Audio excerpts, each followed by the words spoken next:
हाँ भाई, पहले मैं बता देता हूँ तुम्हें घोड़े, ठीक है, बाद में अपन बता देंगे कि बला और थी क्या, संधि दूतों का क्या महत्व था। पहले संधि दूत बता दूं, पहले घोड़े ही बता देता हूँ, ठीक रहेगा आपके लिए और मेरे लिए, दोनों के लिए। हाँ, आपने सारी चीजें पढ़ ली है, अबे तेरी तो सारी चीजें पढ़ ली है, मतलब यहाँ तक की सारी चीजें पढ़ ली है। जन्म हुआ वो 9 मई को हुआ है, राज्याभिषेक हुआ वो 28 फरवरी के लास्ट दिन पे हुआ है, ठीक है, ध्यान रख लीजिएगा। और नेक्स्ट की मृत्यु हुई है वो 19 जनवरी 1597 को हुई है। ये 1597 तो वही डिजिट है जो किसकी ऊंचाई बताई थी, सिर की ऊंचाई बताई थी, ठीक है। गुरु शिखर की ऊंचाई 1722 या 27, कुछ किताबों में 27 है, कुछ किताबों में 22 है, ध्यान रख लीजिएगा, ठीक है। वो अलग अलग आती रहेगी, अलग अलग इसलिए आती रहेगी, कोई पैमाना फिक्स नहीं हुआ अभी तक कि 22 है कि 27 है, ठीक है। कुछ कह रहे हैं छोटी हो रही है अरावली, तो रेगुलर ऊंचाई कम बढ़ रही है, खैर वो अरावली में अपन करते रहेंगे, ध्यान रख लीजिएगा। मम्मी का नाम जयवंता बाई है और ये स्पेशली बेटी है सिरोही के अखेराज सौंदर्या की बेटी है, ध्यान रख लीजिएगा। बहन है स्पेशली, वो उसके मामा वगैरह हो रहे हैं सिरोही में, इसके मामा वगैरह महाराणा प्रताप के।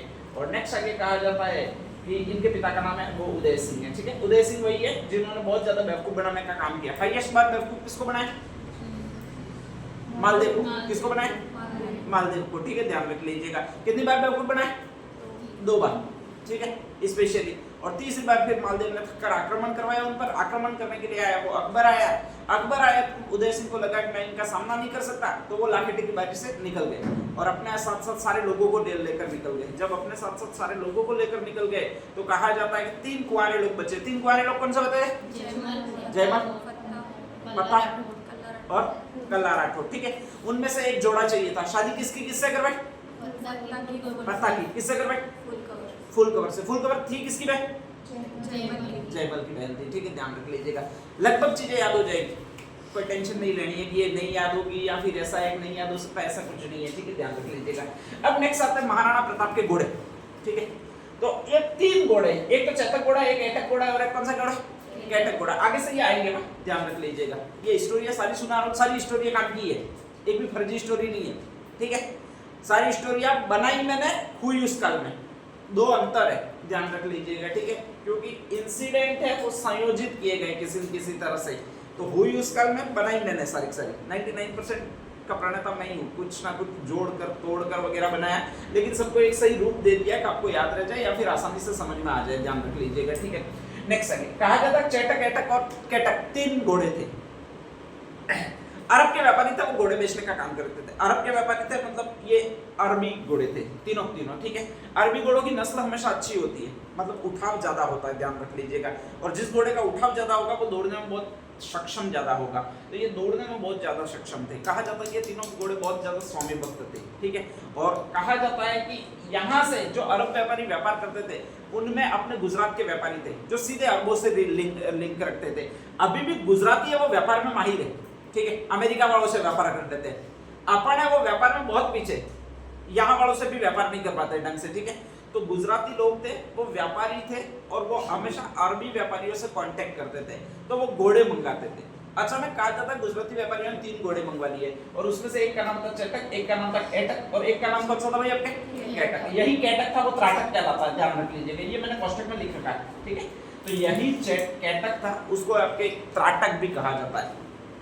नेक्स्ट आगे ये 3 घोड़े मंगवाए जाते हैं और 3 घोड़े गुजरात के चारण व्यापारी है वो मंगवाते हैं और वो सोचते हैं कि ये घोड़े अरब से मंगवाए हैं तो स्पेशली स्पोर्ट वगैरह और ये महंगे घोड़े थे, सबसे ज्यादा महंगे घोड़े थे वो यही 3 आए। भारत में अब तक के सबसे महंगे घोड़े आए वो यही 3 है, इसके अलावा कोई भी घोड़ा भारत का महंगा है ही नहीं, ठीक है, ध्यान रख लीजिएगा। तो ऐसी कंडीशन में ये 3 घोड़े बहुत महंगे थे और बहुत महंगे थे, तो कहा जाता है उन्होंने सोचा बेचे किसको, भाई इतना पैसा अपन को दे कौन सकता है, और स्वाभाविक है इतना पैसा दे कौन सकता है। अरे भारत में उस समय तत्कालीन परिस्थितियों में सबसे ज्यादा पैसा वाला कौन होगा, ये लो, मैं और आप तो थे ही नहीं।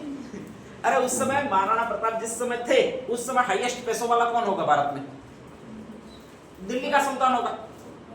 भाई रिसोर्सेस दिल्ली वाले के पास ज्यादा होंगे क्योंकि उसके पास सारा भारत अधीन है, ठीक है। अपने पास सिर्फ डोंगरे, तो रिसोर्सेज इतना हो ही नहीं सकते, चाह कर भी नहीं हो सकते। तो ऐसी कंडीशन में कहा जाता है कि वो घोड़े वाले तीनों व्यापारी आए और तीनों व्यापारी तीन घोड़े लेकर एक व्यापारी आया और सीधा सीधा उसने अनुमान लगाया कि मैं दिल्ली जाकर इनको बेच सकता हूँ, बहुत ज्यादा घोड़े के दाम ले जाएंगे। और कहा जाता है इन तीनों घोड़ों को वो अकबर के पास ले गया, और अकबर के पास ले गया तो कहा जाता है एक घोड़े के उस समय 1500 दिनार मांगे, दिरहम मांगे। उस समय सोने की स्वर्ण मुद्राएं चलती थी जिनको दिरहम कहा जाता था, ठीक है, ध्यान रख लीजिएगा। अकबर ने ये सारे सिक्के चलाए थे, दिनार दिरहम वगैरह सारे।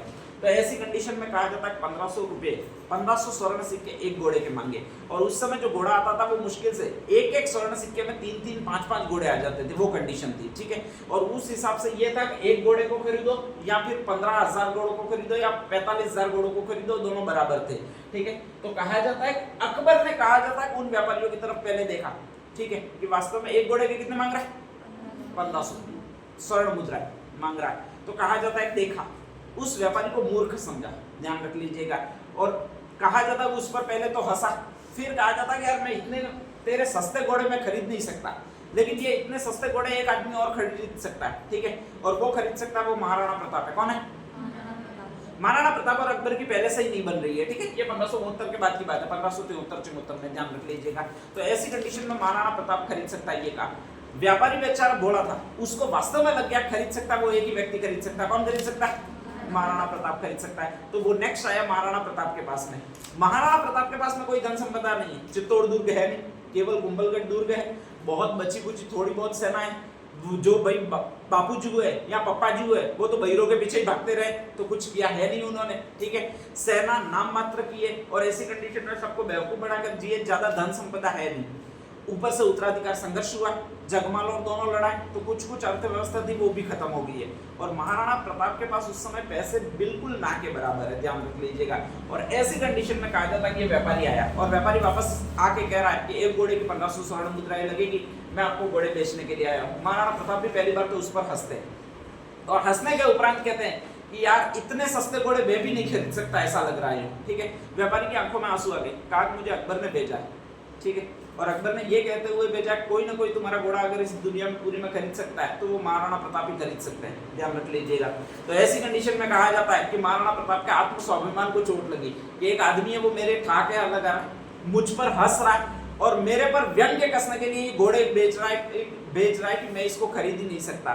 तो उन्होंने कहा जाता है कि उस व्यापारी को कहा कि देख मैं तेरे ये तीनों घोड़े खरीद तो लूंगा, लेकिन तुझे परीक्षण करना पड़ेगा कि वास्तव में इतने महंगे घोड़े क्यों हैं, क्योंकि बहुत ज्यादा महंगे, मैं पूरी इन 3 घोड़ों को खरीदूं इतने में मेरी पूरी सेना खड़ी हो जाएगी, तो तेरे को ये बताना पड़ेगा कि इतने महंगे घोड़े क्यों हैं, ठीक है, इसका परीक्षण तू करवा, इसके बाद खरीदूंगा। कहा जाता है कि इसमें से परीक्षण करने के लिए वो तैयार हो गया और कहा जाता है कि मेरे घोड़े बहुत ज्यादा स्वामी भक्त है और स्वामी भक्त इतने हैं कि अगर तुम कहीं भी युद्ध में फंस जाओगे और मेरे घोड़ों को बुलाओगे तो भले कितनी भी बाधाएं होगी, कितनी भी शत्रु की सेना सामने खड़ी होगी, कितना भी चारों तरफ घेरा बनाया होगा, ये घोड़े सामर्थ्य रखते हैं, वो तुम तक पहुंचने का सामर्थ्य रखते हैं, इतने स्वामी भक्त है। और तुम तक पहुंचेंगे ही नहीं, तुमको बाहर निकालने का सामर्थ्य रखते, चाहे कितनी भी बड़ी विपदा आ जाए, तो इतना सामर्थ्य वो इन घोड़ों में, ये इनकी विशेषता, इसलिए मैं इतने महंगे बेच रहा हूँ। अब कहा जाता है परीक्षण करवाइयो, कहा गया, तो वो तैयार हो गया, ठीक है। लेकिन उसने पहले ही कह दिया था कि अगर परीक्षण करोगे तो एक घोड़ा मेरा 100% बलिदान देगा और बलिदान देगा उसके पैसे तुमको देने पड़ेंगे पहले ही, ठीक है। महाराणा प्रताप तैयार हो गए कि अगर तेरे परीक्षण से मैं संतुष्ट हो गया तो 100% इनका मूल्य चुका दूंगा, ठीक है, जितना भी तुम मांगे उतना चुका दूंगा, लेकिन परीक्षण करवा। तो कहा जाता है परीक्षण के लिए जिस घोड़े को चुना गया वो ये नाम था, नाम कौन सा था भैया आपके? एटा, ठीक है। अब परीक्षण करे कैसे, तो कहा जाता है उस समय जावर माइंस में एक निकलती थी, क्या निकलती थी? चांदी। चांदी के साथ और क्या निकलता था? सीसा और जस्ता। तो कहा जाता है वहां से सीसा मंगवाया गया, क्या मंगवाया गया? उसको पिघलाया गया, ठीक है, पिघला के एक खड्डा खोदा गया, खड्डे में घोड़े को खड़ा किया गया और इसके बाद में कहा जाता है वो सीसा पूरा पूरा घोड़े के पैरों में डाला गया और इसको बार बार आपके उसको दबा के जमा दिया गया और इतना ज्यादा जमा दिया गया घोड़े के पैर जाम हो जाए, क्योंकि युद्ध की परिस्थितियां, उसमें चारों ओर अगर सेना रहेगी तो इतना ताकतवर होगा तो ही अंदर घुस पाएगा लेने के लिए। तो ऐसी कंडीशन में ये सारा व्यू रचा गया और कहा जाता है जैसे ही व्यू रचा गया इसके बाद में कहा जाता है दूर से उस व्यापारी ने आवाज लगाई, इस घोड़े ने बहुत जबरदस्त जोर लगाया और जोर इतना लगाया उसके चारों पैर अंदर ही रह गए और धड़ आकर बाहर गिरा, ठीक है, और धड़ आकर बाहर गिरा। इसके बाद खून बहने से इसकी मृत्यु होगी। किसकी मृत्यु होगी? एटक की। वास्तव में महाराणा प्रताप को पहली बार लगा कि अगर कोई स्वामी भक्ति में है तो वो सिर्फ पशु ही दिखा सकता है, इंसान कभी नहीं दिखा सकता, ठीक है। और उसने कहा जाता है कि तीनों घोड़े खरीद लिए। अब तीनों घोड़े खरीद तो लिए लेकिन पैसे फिर भी नहीं। ऐसी कंडीशन में महाराणा प्रताप करेंगे क्या? अरे खरीद लिए तीनों घोड़े, लेकिन पैसे देने के लिए अभी भी नहीं है, क्योंकि 1500 स्वर्ण मुद्रा एक घोड़े की है, तीनों घोड़ों की 4500 स्वर्ण मुद्राएं हो जाती है, और इतना 4500 स्वर्ण मुद्रा पूरे खजाने में ही नहीं है। महाराणा प्रताप देना चाहते हैं लेकिन है ही नहीं, तो ऑप्शन क्या होगा? कहा जाता है महाराणा प्रताप के पास, यहाँ राजाओं के पास जागीरें बहुत होती थी। क्या होती थी? जागीरें। जागीरें का मतलब गांव, ठीक है, ध्यान रख लीजिएगा। तो कहा जाता है उन्होंने कहा कि मैं तुम्हें 2 गांव, ये 2 घोड़े मैं ले रहा हूँ, इसके 2 गांव मैं प्रदान करता हूँ, ठीक है। एक घोड़ा जो मैंने लिया है उसकी मैंने कीमत प्रदान करता हूँ। तो उन्होंने कहा जाता है एक घोड़े की तो कीमत दी, और 2 घोड़े जो उन्होंने बाद में लिए उनके पास कीमत नहीं थी, तो उन्होंने गांव दिए कि जब तक तेरा पैसा उतर नहीं जाए तब तक तू उनसे कर वसूलते रहना, ठीक है। और ये 2 घोड़े मुझे दे दे। तो इस तरह कहा जाता है एक तो चेतक लिया गया उनके द्वारा, एक कौन सा लिया गया? केटक लिया गया। और कहा जाता है 2 गांव प्रदान किए गए। चेतक के बदले एक गांव दिया गया था जिसको कहा जाता है गढ़वाल। कौन सा गांव?